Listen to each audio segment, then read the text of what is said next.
welcome to ITC Tech Share. I'm Tom Grissom.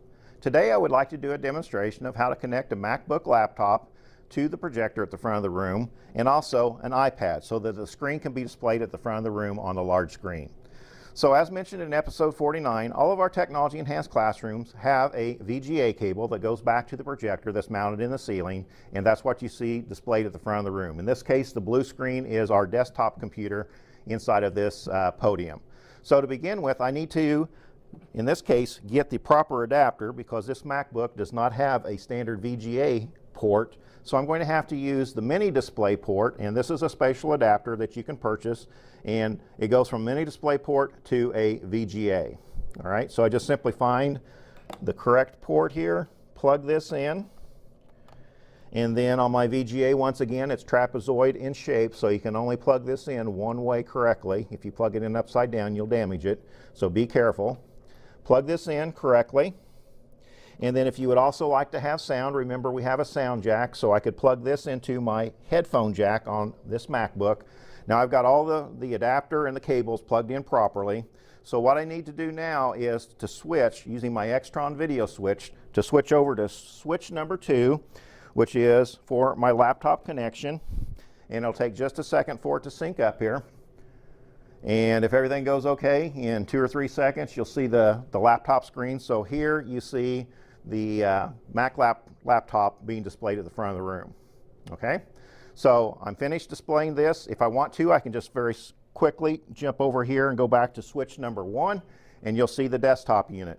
So it's real easy to switch back and forth between the laptop and the desktop unit. Now let's say that I wanted to connect to my iPad. I'm going to switch back over here to video switch 2. So what you're looking at is my laptop screen projected at the front of the room. So I have to have another adapter. Let me disconnect my MacBook. You'll see that it'll go to a blue screen here because we just lost the video source. So I have an iPad here. Let me turn this on and let me sign in here with my code. Now this iPad's an iPad 3 and it happens to use a 30-pin connector. All right, so you have to make sure you get the right adapter for your device. This is a lightning adapter for the newer iPads. However, it won't work on this one, so I need to make sure that I use this 30-pin. So I just simply plug that in. All right, so I've got my adapter plugged into the iPad and connect my VGA. Again, make sure that it's the correct way up. So I've got my VGA cable plugged in, and since I'm already on video switch 2, in a few seconds you'll see that here is my iPad displayed to the front of the room. Once again, if I want to have sound also come through the sound amplification system, I can plug my sound jack in and you'll be able to hear sound through the loudspeakers.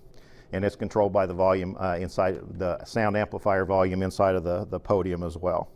So there's the iPad. If I want to go back to the desktop, switch number 1, and I'm back to, it'll just take a couple seconds here, I'm back to my main desktop. So it makes it very handy as a presenter that you have all these flexible options. You know, whatever device you have connected with the proper adapters will go up to the VGA projector. So that's it. Until next time, this is Tom Grissom. Keep on learning.